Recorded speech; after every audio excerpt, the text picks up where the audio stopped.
Good evening.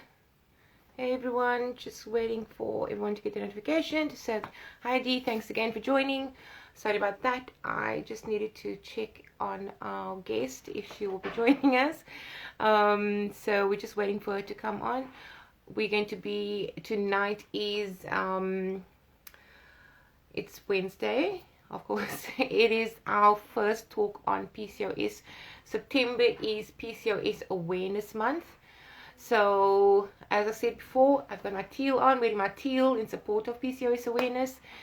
And we're going to be chatting to Karen. Karen is from Lamal, which has a product called Ovaria. So, I'm going to give it 2 minutes. I'm just waiting for a few people to join, and then I will send Karen an invite. And, yeah, let's see. Karen. Hey, everyone. Hi, Vitagold. Shanae, and Karen is coming in now. Here we go. Let's give it a few minutes. Hi guys. Hey. Hi Shanae. Hi Karen. Hello. How are you? Good, and yourself? Good, thank you. Sorry, Look I great. didn't. Thank you. I should have worn teal as well. I didn't realize I should wear teal a little bit more this month, eh? Yeah, definitely. I think I'm going to be doing this I will wash my clothes, guys. Don't worry. But I'm going to be wearing my teal for the month in support of PCOS Awareness Month. Got my teal earrings as well. There we go. Beautiful. Thank you. So we're going to be unpacking PCOS. And I know you asked me, we're going to talk about PCOS awareness, but I like to talk, I just loved what you explained in the last live we had. You explained it so nicely. You absolutely, like, I understood exactly what it is, and I think I would love to talk about that again, what it actually is, and Yeah. not just like, oh, it's a disease and that's it. So take something and off you go. I would love to know again if you can explain to everybody exactly what it is, what PCOS does to your body. Yeah. But also first start with introducing yourself and where you're from. Tell us who you are. Okay, so my name is Karen, and or Karen Bester. I am the medical trainer at Lamal. Now, Lamal Pharmaceutical, we have Lamal Research Laboratories, which is our skincare company, but we recently split off into Lamal Pharmaceuticals. So I am at this stage, I wear a different hat, and I am the medical trainer for for both the companies. My background is nursing, but I sort of fell into the more medical aesthetic and now into the pharmaceutical industry by pure chance. And my passions are women, and I think my passion aligns to Lamal's, where Lamal Pharmaceuticals' passion is creating products that change people's lives or enhance people's lives. And that also just links into PCOS and the management of it. But it also links into my passion, where I'm a problem solver. I go and find, I want to go and find the background to the background and what's causing the problem. And I was thinking about it earlier on. I think that a lot of people, or a lot of women, not people, we're women, a lot of women with PCOS, it is a question of, what is it? It's cysts on your ovaries. Oh, you've got cysts on your ovaries. Great, go on the pill and stay on it. Yeah. Okay. But what about the weight gain and the moodiness and the and the general body inflammation and the fact that I'm exercising myself to a standstill, but I'm not losing weight, and the fact that maybe I've got strange hair growth. I might have chest hair or neck hair or hair on my back or on my toes, or I'm seeing all these things, these strange things. That's never explained. It's not explained as that is part of this disorder. And when we go and look at, and I think I'm reminded, the question I asked you is, what would you, when you were 16, what would you have known? What would have helped you to understand this disorder so much better? Because it isn't a disease. And I think that that's also something that you mustn't get, it's so hard, but we should try not to get bogged down by the fact that I now have the dreaded PCOS. Okay. Yeah. It is, and I think it is about understanding how it works and what's happened. So I think, I don't know if I've got as much energy as I had last time, but let's go for it. All right. So, Okay. let's start with the ovaries. So we all understand that the ovaries are the source of life, hey? It's Yeah. what creates the little egg that is going to be fertilized and create a baby. Now, in your menstrual cycle, so over the period of your 28-day cycles, it should be 28 to 30 days. It shouldn't be 58 or once a year, 365 days. Your period shouldn't be 365 days. But let's look at a standard 28-day cycle. So you've just menstruated, and what happens is there are hormone fluctuations, and you have a few little ovums that are busy growing. They're differentiating, and they're becoming what would become the ovum in the end. And in that process, they become like little waterfall sacs, right? But in that, or liquid filled, we shouldn't call it water, because there's a lot going on inside that little sac. And that little sac grows over 14 days. And inside that little sac, we've got the ovum, but we've also got all kinds of hormones and other little cells that are forming. And what then happens on day 14, you have a spike in hormones, and that little sac should pop, and it should release the little egg, and that little egg will then go to the fallopian tubes and go in down the fallopian tube into the uterus, where it can be fertilized by sperm. All right. Now, what happens and we don't know, chicken and egg situation, what happens in PCOS is that little pop never happens. And also the spike that should go before the pop, and the spike of the hormones after the pop never happens. Now, when that pop happens and those hormones are released, apart from the little egg that goes to the uterus, there's estrogen in there. So that estrogen goes to your brain and tells your brain, the pituitary gland, it says, hey guys, she's a lady, she's got estrogen, can we slow down testosterone production, please? So the pituitary gland goes, adrenals, can you hear me, adrenals? Can you stop making so much testosterone? Slow down. We need a little bit of testosterone because she needs to get out of bed, and she needs to move, and she needs to be able to build muscles, and she needs a little bit of oil on her skin, but we don't need to produce too much. So let's just slow that down. Okay. So the adrenals go, yeah, okay, you're telling us. That's called a negative feedback loop. You're telling us to slow down. So they slow down the production of testosterone. Of course, after you've got this, the ovaries have released, you also have progesterone. In that process, in those 14 days, you'll have a high level of progesterone, and your body goes, yes, let's make a baby. Right. And then it doesn't happen. And of course, in those 14 days, what's also happening is the endometrium is thickening. Why? It's preparing. That's the inside lining of the uterus.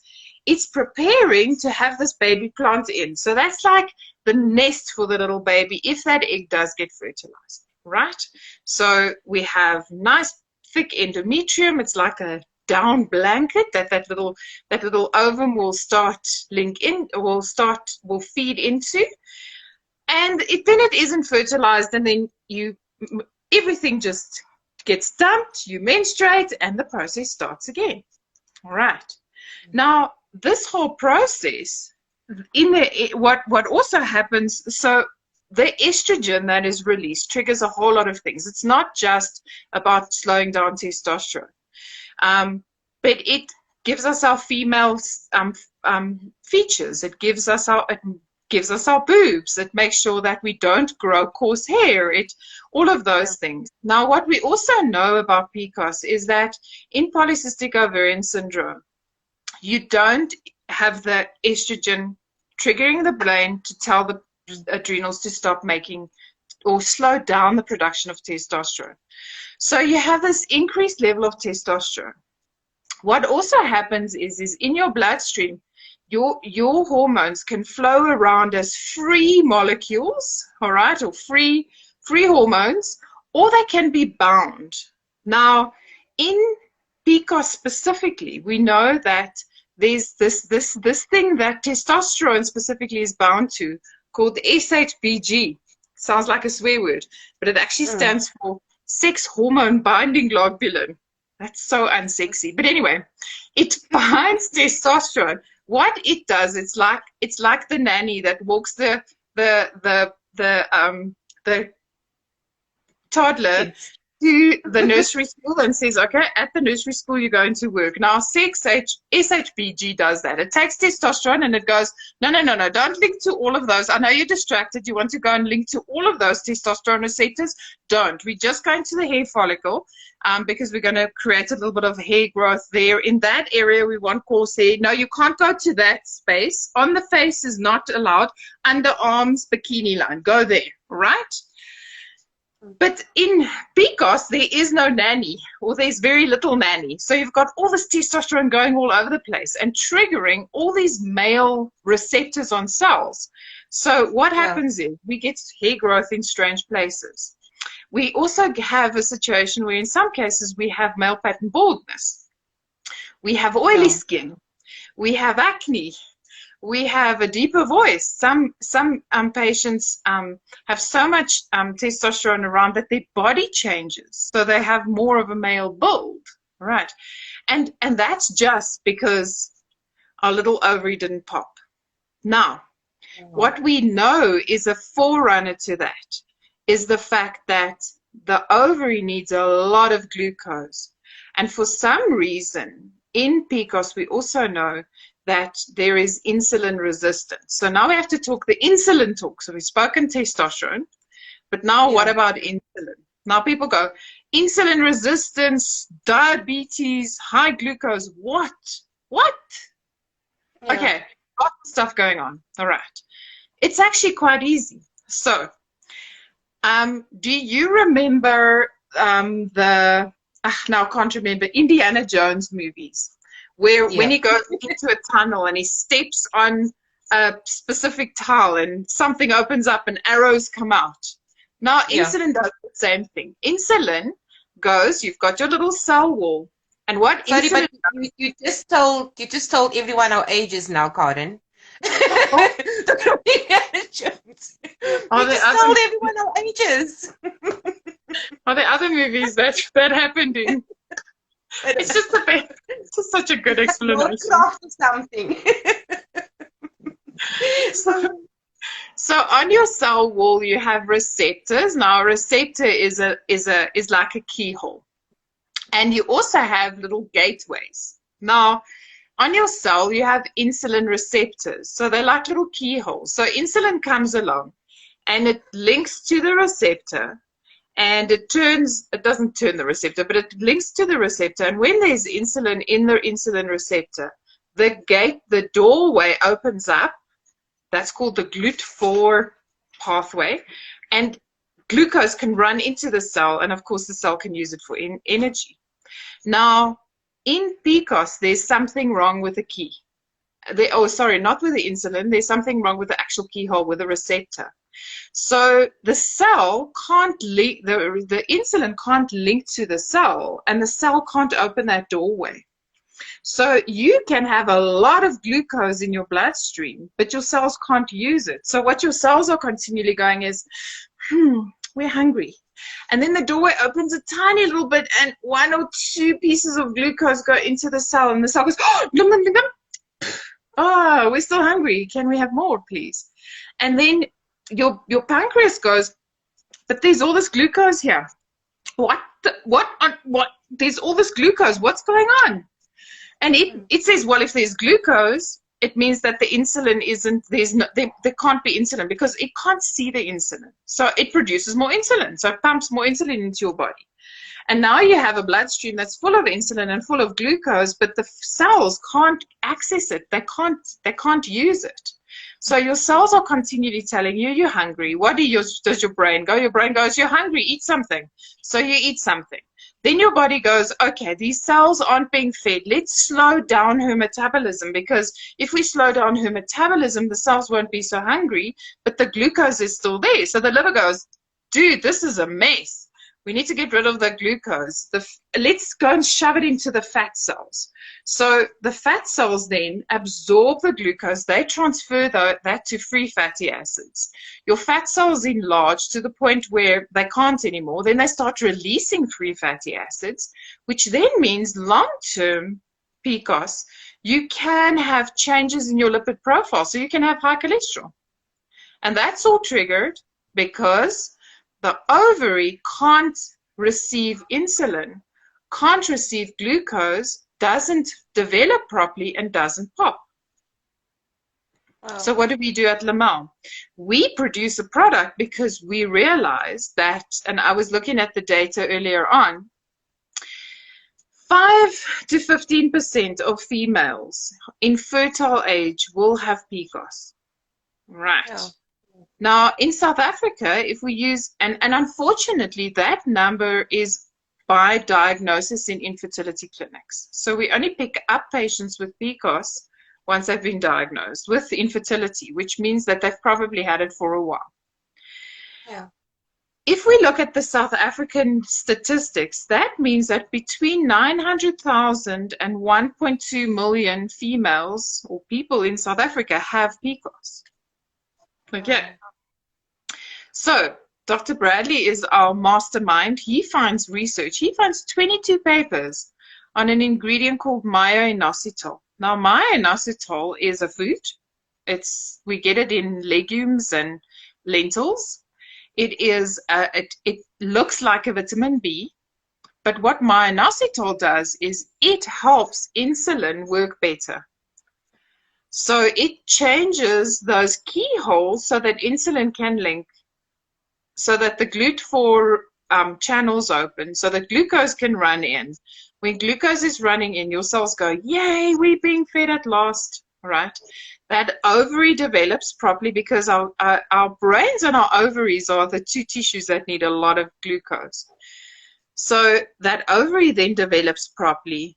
It pops on day 14 or 15, it releases the little egg goes into the uterus, your menstruation cycle normalizes, your ovarian cycle normalizes, your hormone levels start normalizing because now estrogen is telling the pituitary gland, dudes, we're okay, we're a girl again, can we turn off the testosterone a little bit now, all right?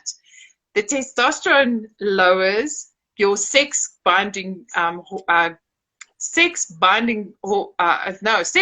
binding globulin, whoa, increases again. It binds, then lots of nannies, so they're going, okay, come testosterone, come, let's bind.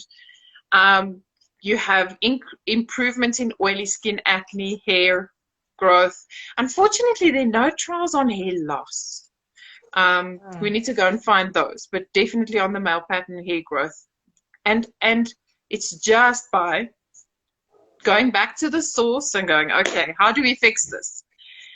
And that's PCOS in a nutshell. 3 seconds. No, that was like a half an hour conversation. I've got 2 questions for you. Are there any I don't want to call it sexual dysfunction, but like lower sexual or need or something because of PCOS? Does it lower your yeah? I don't know. So there's not, I haven't looked at the psychology of it in research terms. But just talking to women who have PCOS, they do mention that their sex drive is down.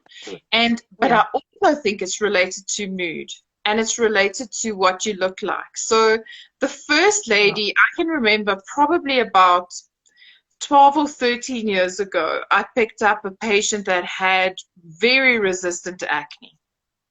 And her story went something like this. She had gotten married. She was 35 at that stage. She got married 3 years earlier, had gone off the pill, and had, after going off the pill, suddenly just picked up so much weight. Acne came out. She'd always had perfect skin, perfect body. She is a gym bunny. She loves going to the gym, had never stopped going to the gym. And what she said to me, and it broke my heart, was, there's nothing more that I want but a baby, but look at me. Who's Sure. going to want to sleep with me with my weight gain and my face? Yeah. And so I don't know if it is because of the hormone levels that are fluctuating, or if it is just because your mood is just so affected. You know, you um um uh, this and I know that you've also experienced is that that diagnosis is devastating. And Yeah. but what I also found strange with her at that stage, not strange, but the first thing I said to her is, "But have you been to the gynae?" And she said, "Why would I go to the gynae? I can't fall Mm. pregnant." I'm like, because you have to have your hormones checked and you have to have your levels checked and we have to go and see what's causing this, because what's going on is not good. She'd stopped menstruating. She was totally amenorrheic. She never menstruated again since coming off the pill, and she wasn't falling pregnant. That was her focus, was a wonderful pregnant. And what she also Yeah. didn't realize is that the first step is gynae, the first step is doctor, and probably go to the doctor within 6 months of going off the pill and not falling pregnant. And especially if you're Yeah. not menstruating. And I think that's also something that we need to create awareness about. But also, there are some things that happen in our bodies that can tell us that we might have PCOS. And Mm. that will help us with that already. So Okay. that's a very long answer to a short question. Sorry. But I completely understand. I've got another question for you is inflammation. That is something I actually only learned recently, that inflammation is also part of PCOS. But how does the inflammation affect us with PCOS? Where in our body would it affect us? What does it do?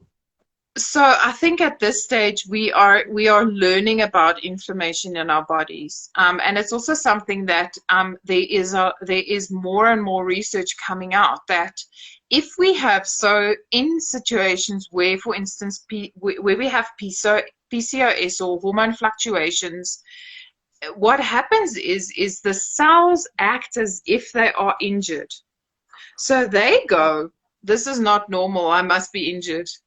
And they're continually sending what we call pro-inflammatory cytokines. So they send out messages to the body that say, "I'm injured," and the body goes, "Oh, you're injured.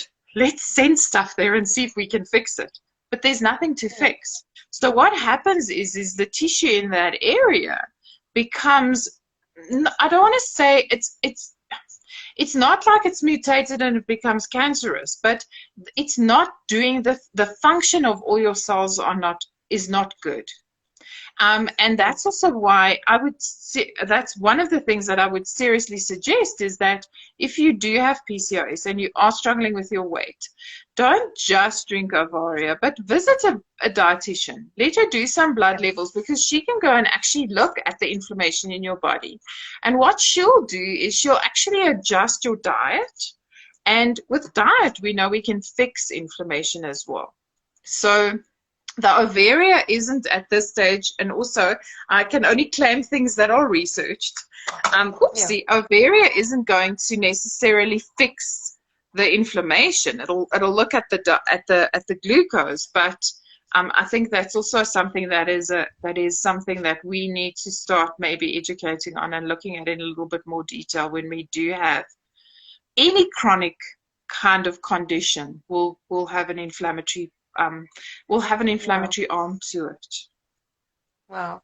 Okay. I wanted to share a story, a quick one, Please. what something that happened to me, and it might be stupid or might be funny, but a while ago, I actually decided I'm going to cut up some chilies.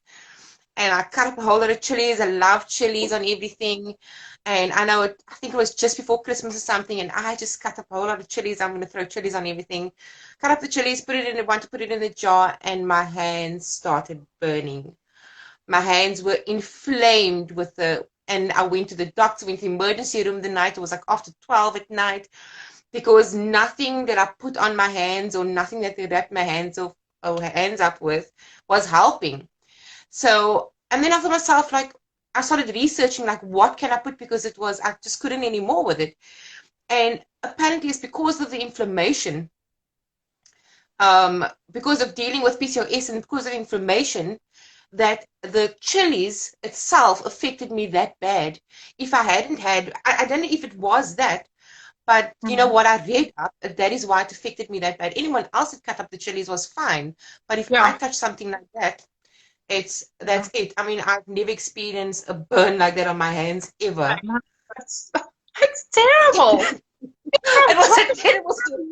I laughed Terrible. about it afterwards, but it No, was but the insane. situation. Yeah. And that Yeah, is exactly it. Is it's nearly like and if you have any kind of inflammatory disorder, and I think Claire's chatting to us about inflammation creates on the glycated ends of nerves as well.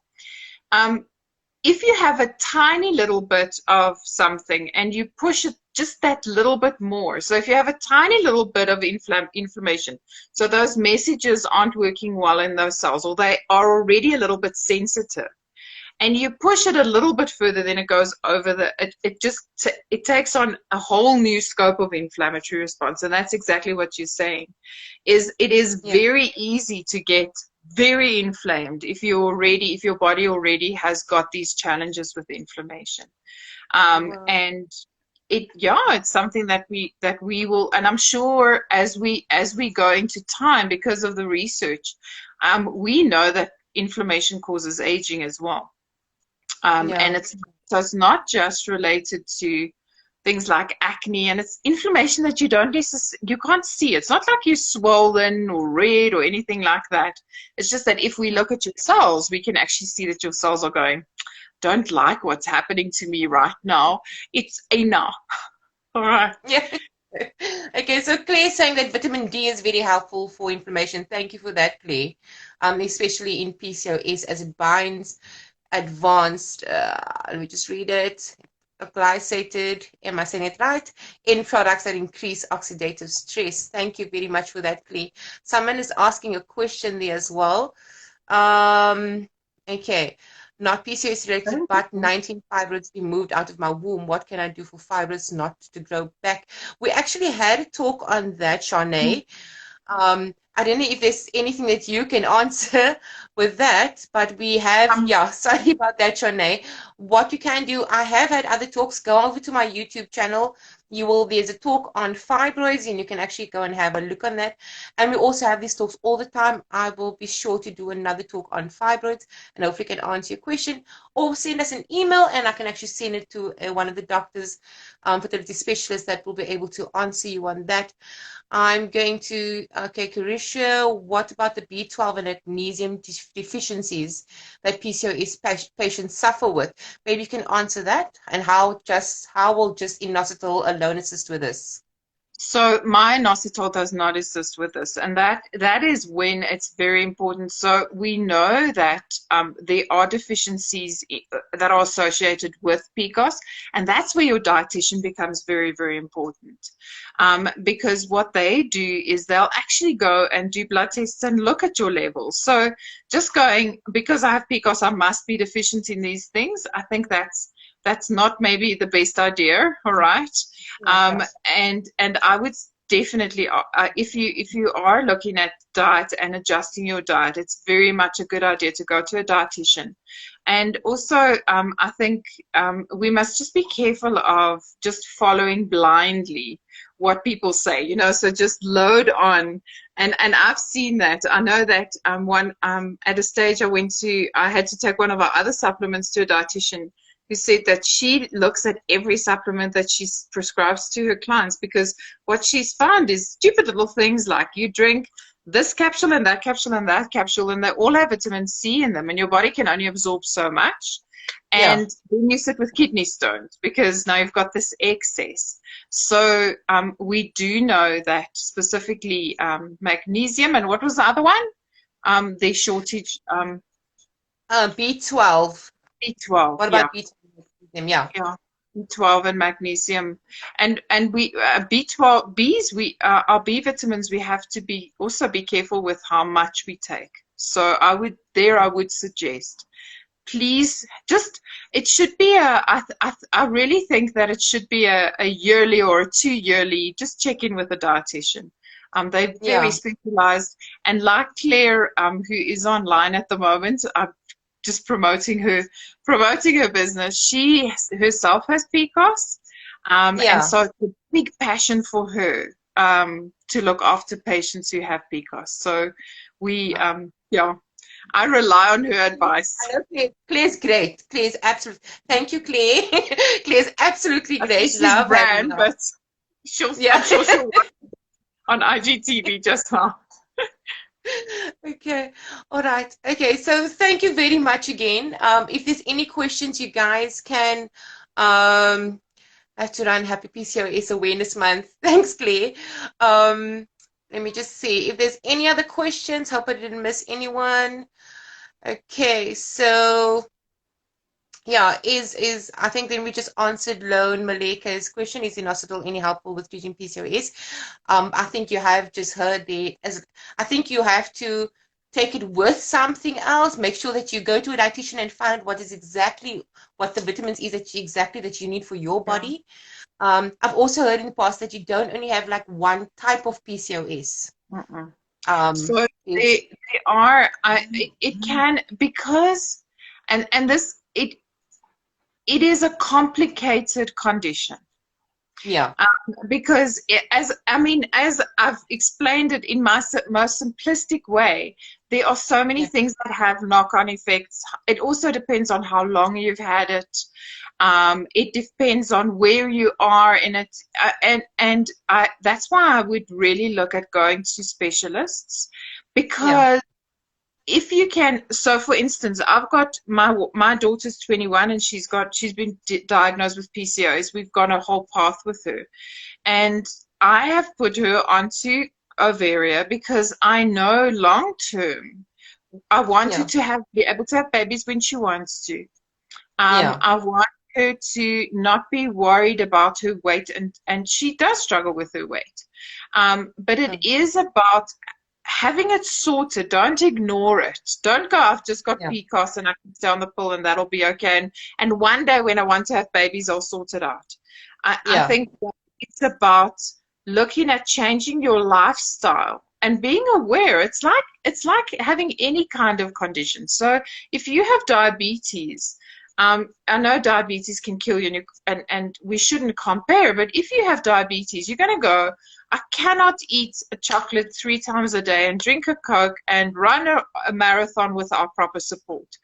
Why don't we do that when we have PCOS, or when we have another condition, when we have my Hashimoto's? I mean, I should have looked after it many, many years ago. But it is, and there's so much information out there, but find a specialist that's trained and that knows what they're talking about.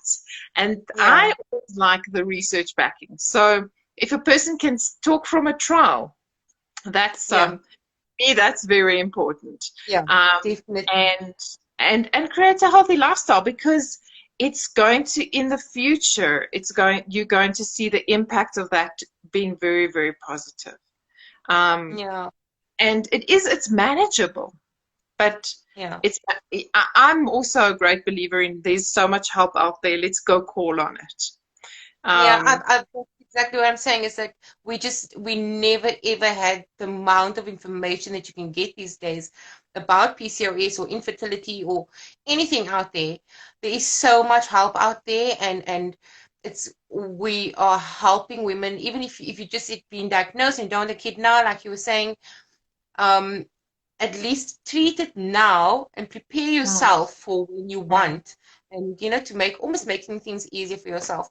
But like I never had that help, and so if we can educate women there, because all we heard that time was, you've got PCOS.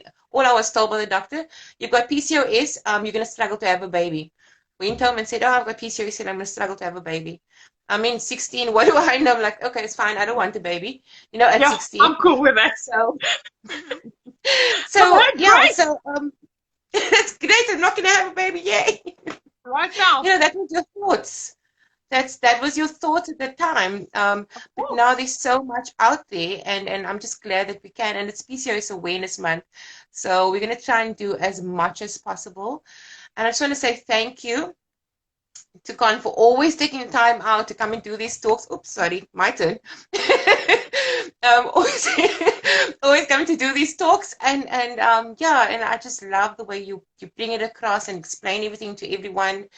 Yeah, so Carlin's product, if you haven't heard about it, is Lamel's product, sorry, which is Ovaria.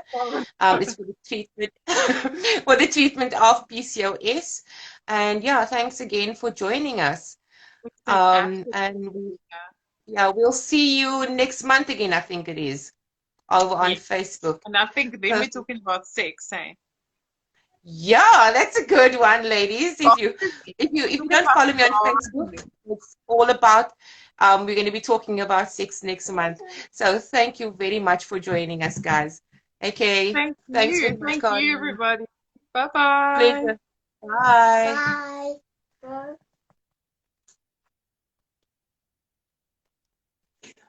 Thanks, guys. Thank you for Karen. Thank you to Karen for joining us today. And so the month of September, because it's PCOS Awareness Month, we are going to be doing talks every Monday evening at 8 p.m. The talk is going to be about women telling their stories on PCOS and how they've been dealing with PCOS and everything that goes with it. So please join us every Monday evening at 8 p.m. for the month of September. Thank you very much, guys. Bye.